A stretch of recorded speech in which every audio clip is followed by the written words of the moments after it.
T'es sérieuse là? Genre, je te jure. Quel usage fais-tu de ces expressions? Pourquoi aimes-tu ou n'aimes-tu pas les utiliser? Tu peux t'exprimer par SMS ou par WhatsApp. Pour participer à notre discussion, plus 596 696 735 143 ou sur la page Facebook VOFR. En guise d'introduction, je te lirai un extrait d'un article datant du 19 mai 2013. Le blog Collège Unique.blog.lemonde qui s'intitule « T'es sérieux là ?» Quand se pointe le bout du nez de la fin de l'année scolaire, il y a toujours une expression qui me sort par mon nez à moi. C'est un enseignant qui parle. Quand j'ai débuté il y a de cela quelques années, à présent, les « c'est de la balle » et les « c'est de la bombe » me sortaient par les oreilles. Trop entendu, trop seriné. L'expression est usée, usagée, dépolie. Elle n'est plus que ponctuation d'une langue qui a du mal à se dire et elle finit par vous renvoyer à la tête votre échec. Laissons passer quelques mois supplémentaires. J'ai trop le seum. Comprendre, je suis grave vénère ou encore je ressens un sentiment de colère qui m'envahit et je ne parviens pas à en maîtriser totalement les effets. Le seum, ça viendrait d'un mot arabe, sem, qui signifie venin.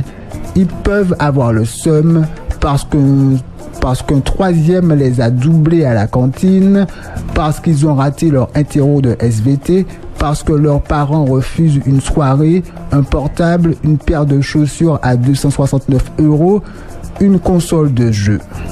Le seum englobe toutes les intensités possibles de la colère, de la petite contrariété à la rage la plus haineuse. Le « on s'est tapé des barres » peut aussi agacer. Donc, cette année, le prix de l'expression la plus usitée et la moins intéressante revient à roulement de tambour inutile, vu qu'annoncé dès le titre, « T'es sérieux là ?» pouvant se décliner en « T'es sérieux là ?» ou bien « T'es sérieuse wesh ?» Utilisé à tout bout de champ, cette interrogative ne cesse de m'interroger. Voilà, c'était un extrait d'un article datant du 19 mai 2013, comme quoi c'est pas nouveau cette expression. T'es sérieuse là ou t'es sérieux? Extrait de Collège Unique.blog.lemonde.fr. Dans un instant, nous écouterons l'avis de plusieurs personnes qui ont posté des audios ou je lirai également des messages écrits. On va commencer par prendre l'avis de Sergio de la Martinique. Il nous a laissé un message, mais il a un message écrit, mais il a également un audio qu'on va écouter. Avant Serge, voici l'avis de Mathis. L'avis sera très bref, mais valable tout autant que les autres. Donc c'est l'avis de Mathis de la Guadeloupe. Il a 8 ans. Ouais, je dis ça pour demander à la personne si elle est sérieuse, quoi. Ben ouais, tout simplement. On poursuit avec l'avis de Franceline. Quand tu dis t'es sérieux, c'est comme si tu doutais de la personne. Et c'est soit tu crois à la personne, soit tu crois pas. Voilà. Dieu a dit de ne pas jurer ni par le ciel, ni par la terre, ni par même mes cheveux. Donc je ne jure pas. C'est soit tu me crois, soit tu ne me crois pas. Je n'ai pas à te jurer quoi que ce soit. C'est une question de confiance. C'était donc Franceline de la Guadeloupe. Je vais lire maintenant l'avis de Sergio de la Martinique sur ces expressions. Ça ne me dérange pas du tout. Je pense que cette façon de parler a été en quelque sorte empruntée des Américains. Des films, séries, shows. La traduction qu'ils ont fait de ces shows a un peu donné cela. C'est plus les ricains qui ont cette gestuelle et cette manière de parler et cela a influencé la France. J'ai une amie, quand elle est revenue de la France, elle employait ce dialecte, entre guillemets, que je trouvais marrant. Elle employait souvent l'expression en mode, genre, j'étais en mode choqué, quoi. J'ai fini par adopter moi aussi un peu certaines expressions sans même le vouloir. tout simplement parce que c'était dans la tendance et que l'influence se répandait. Ce n'est pas un mal en soi, donc je ne m'embête pas avec. Et Sergio nous a également envoyé, pour compléter ce que j'ai lu, ce message. De ce que je me rappelle, quand on a commencé à avoir des films, par exemple des comédies américaines, un peu plus tôt aussi, hein, il y avait des expressions que les Américains utilisaient que nous, on n'avait pas forcément. Et ces expressions ont été traduites. Ils ont même inventé des expressions, je me rappelle, j'ai pas une en tête précisément, mais ils ont même inventé des expressions pour que ça passe, pour que la traduction se fasse et que ça ait du sens. Et ça, c'est quelque chose qui m'avait toujours manqué, justement, qui avait toujours retenu mon attention. Donc je pense sincèrement que cette façon de parler n'est pas venue de nous directement, que nous avons été beaucoup influencés par les Américains. Et puis, par rapport aux films et aux séries, comme j'ai dit, je me répète, qui ont utilisé ces expressions. Et puis c'est passé, c'est devenu coutume, c'est entré dans les mœurs, dans les coutumes.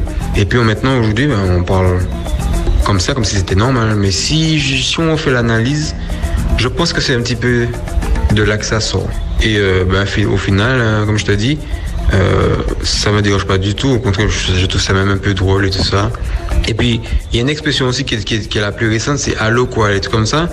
Encore une fois, ça sort de show, et souvent ces personnes-là ont été influencées elles-mêmes par des Américains. Merci Sergio d'avoir partagé ton avis. Voici l'avis maintenant de Celt de la Guadeloupe. L'expression je te jure et les autres, pour moi, reflète la nouvelle génération, mais aussi leur mode d'influence, le manque de réflexion, l'immaturité, donc des personnes manquant de personnalité et qui se cherchent. On écoute maintenant l'INSEE guadeloupéenne. Je n'utilise pas ces expressions. À mon avis, c'est un effet de mode. Chaque année, on a une nouvelle qui sort et on l'entend un peu partout. Moi, je préfère parler simplement et de manière authentique. Voilà. Merci. Voici, on reste en Guadeloupe avec Michael. Alors, au départ, j'ai pu me dire que c'est un phénomène dommage, vu que les enfants reprennent des termes un peu comme ça, presque n'ont pas de sens, à toutes les sauces. Genre, de base, je te jure, hein, ou je dis ça mais je ne dis rien, tu vois. Alors, au départ, ça peut paraître, comme je disais, un peu faiblesse ou bien manquer de personnalité, mais quand on regarde bien,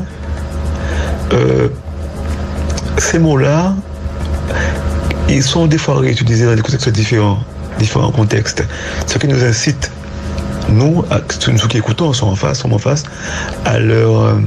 à les charger, à leur donner un autre sens, un sens adapté.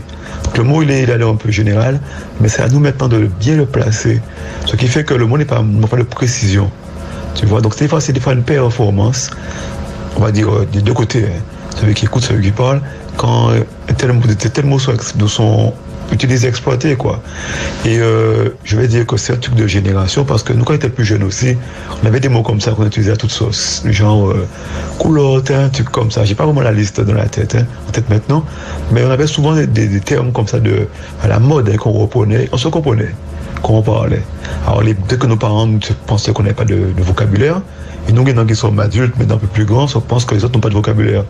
C'est un principe qui fédère, en fait, des mots de génération et une forme d'intégration. Voilà, c'est une forme d'intégration en société, quoi. Donc, c'est pas juste une histoire de manquer de vocabulaire, parce que les idées sont là, les idées sont bien là, mais c'est aussi, alors, c'est des mots chargés de sens sur le contexte, mais aussi un phénomène de génération, d'intégration, de lien, quoi, entre les jeunes, hein. Donc, des jeunes ou bien des personnes qui parlent, qui ont le même type de langage.